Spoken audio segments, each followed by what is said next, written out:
craint l'Éternel. Et si tu penses, si tu commences à imaginer, penser autrement que la parole l'exige, sache que c'est toi qui diras que je suis en ordre avec Dieu. Or Dieu ne te dira pas que tu es en ordre avec lui.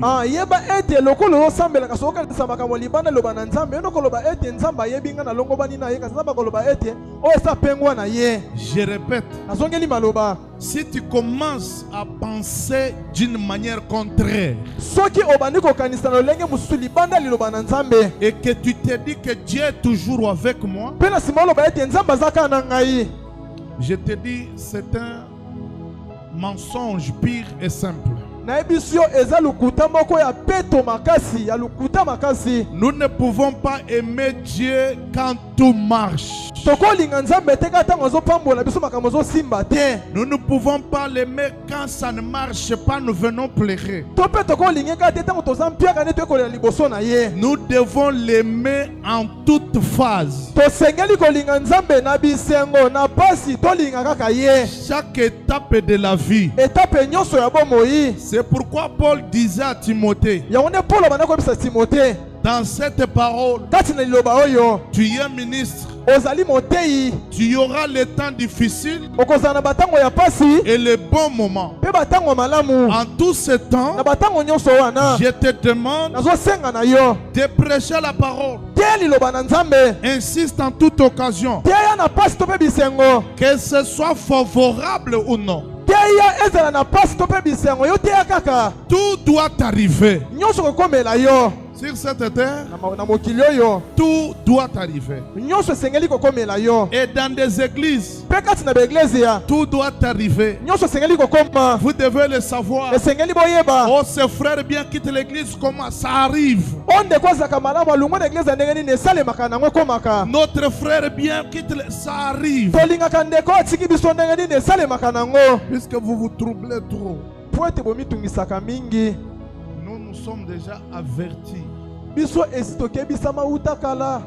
Écoutez, nous lisons 2 Timothée chapitre 4. Je commence par le verset 8 ou bien le verset 7. J'ai combattu le bon combat. J'ai achevé la course. J'ai gardé la foi. Vous comprenez? 3 grandes choses dans cette phrase. J'ai combattu le bon combat. J'ai achevé la course. Et j'ai gardé la foi. Vous comprenez? Dans cette vie chrétienne, il est très important de combattre avec la foi, de courir dans cette course avec la foi et de la terminer avec la foi. Ce combat n'existe pas dans les coups de poing et les coups de pied. Résister aux mauvaises pensées, résister aux imaginations charnelles, résister le vol, résister toute vie impure et vaincre cela. La Bible dit, heureux ceux qui vaincront. Si tu n'as pas la capacité de vaincre ces choses, ça va t'emporter. Tu seras emporté dans ce combat. Alors tu n'auras pas la foi de résister. Tu dois quitter la parole. Tu dois commencer à tromper des choses. Dieu n'est pas dans les mensonges. Les pensées des hommes ne sont pas les pensées de Dieu. Vous pensez que nous réunissons ce monde comme ça dans les mensonges? Nous n'avons pas la force mystique. Nous, notre seule force, c'est Jésus-Christ. Les grands hommes de Dieu ont été toujours combattus. Et les gens les laissent comme ça sans raison. Dans ce message, je lis: désormais la couronne de justice m'est réservée.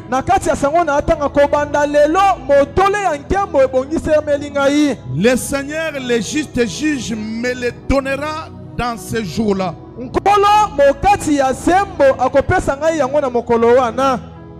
Le Seigneur, le juste juge, me le donnera dans ce jour-là. Et non seulement à moi, mais encore à tous ceux qui auront aimé son avènement. Viens au plus tôt vers moi,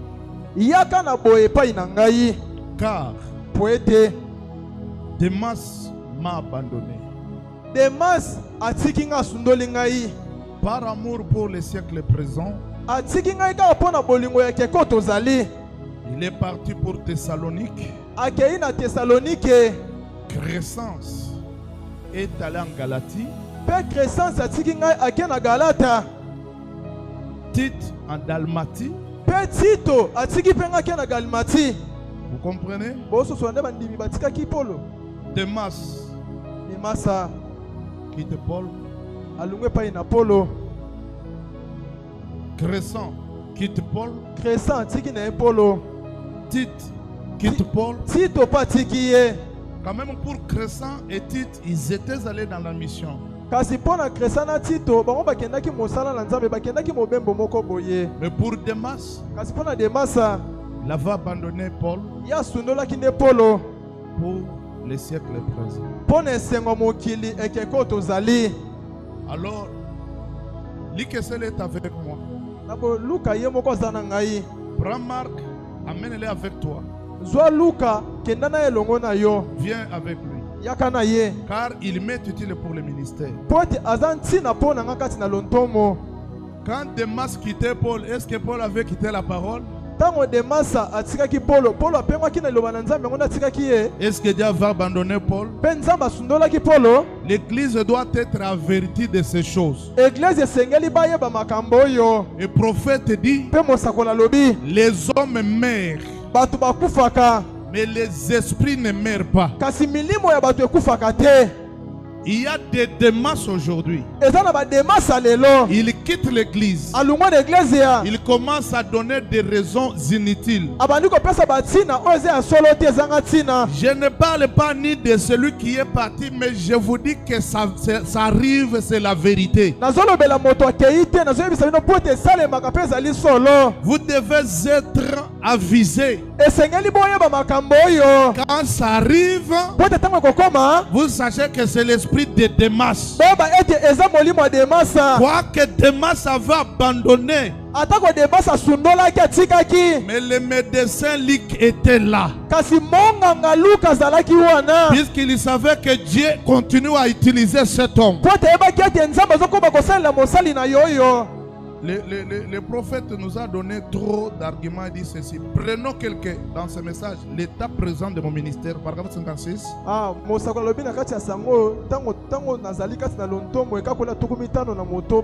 Prenons quelques-unes des idées de Demas. Lorsque j'étais assis en bas des collines l'autre jour en train de me poser des questions, il faisait à peu près jour, je pensais.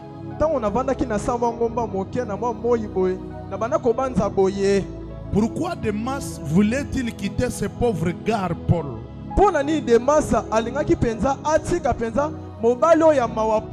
Pourquoi voulait-il quitter ce pauvre petit prédicateur qu'il avait conduit au Seigneur?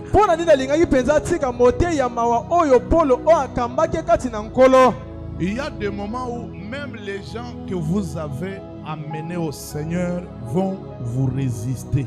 Et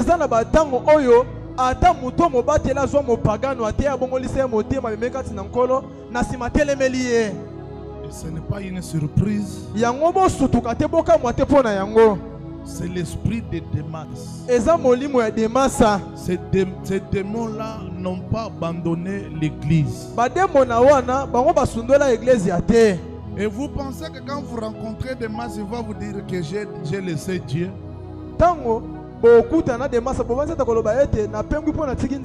Il dit j'aime Dieu. Ce que j'ai trouvé chez Paul, il prie pour les malades, ils sont guéris, mais ses yeux, Dieu ne guérit pas.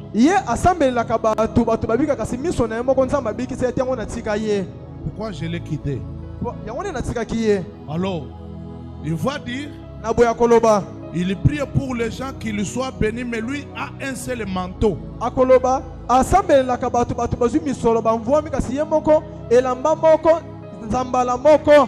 C'est pourquoi je l'ai quitté. Il prie pour les gens, il pleure pour son manteau qui reste à trois.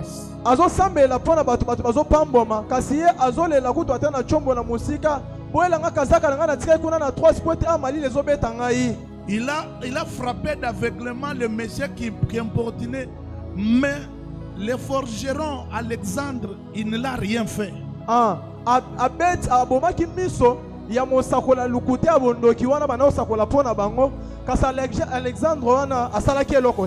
C'est pourquoi je l'ai quitté. Ces esprits ne meurent pas, ils vivent et ils vivront jusque dans l'éternité.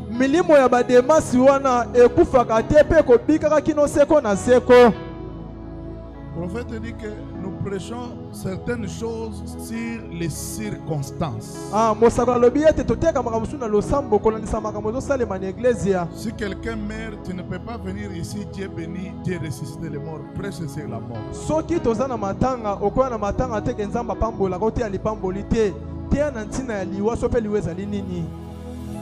Comprenons ce que le prophète nous enseigne. Il dit que cet homme de Paul était plus qu'un prophète. Il était un apôtre, un grand et puissant apôtre pour les gentils. Et Démas était associé avec Paul.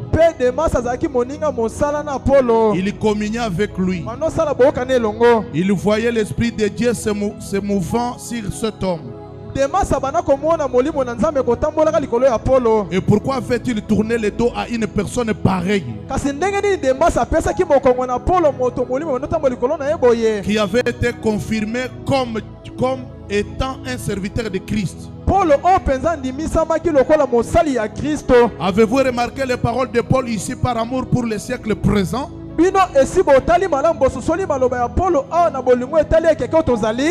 Paul a dit par ses paroles, par amour pour le siècle présent, il est parti. Alors le prophète dit, je ne pense pas que Démas avait rétrogradé. Je ne pense pas qu'il ait rétrogradé.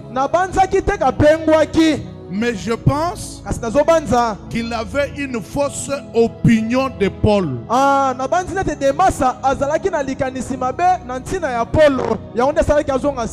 Et ça continue comme ça. L'église du Seigneur doit connaître ses origines. Doit savoir ce qui se passe dans ce monde aujourd'hui. Si vous êtes là en train de ne pas, j'ai dit, nous allons aimer Dieu même si il nous punit à mort. Bien-aimés frères, je vous dis très bien. Si vous voulez bénéficier quelque chose de Dieu, aimez-le d'abord pour tout ce que vous êtes.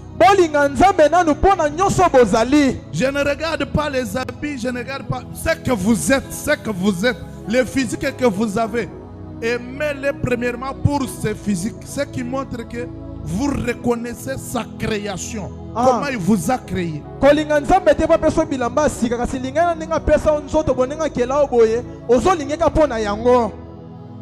Vous suivez? Ne les mets pas pour le matériel. Ne les mets pas pour le progrès. Puisque la Bible dit, nous n'allons pas voir l'amour de l'argent. Tu aimes Dieu puisqu'il veut te donner l'argent. Il ne te donnera pas. Dieu veut te voir être sauvé. Il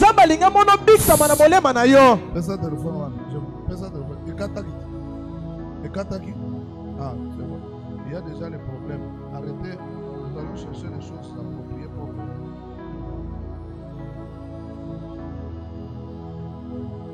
Est-ce qu'on peut acclamer le Seigneur? C'est un bon enseignement. C'est ça, non?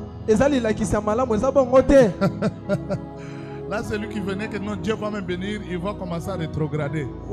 Tu es fou. Écoutez, il y aura la fin de toutes les choses.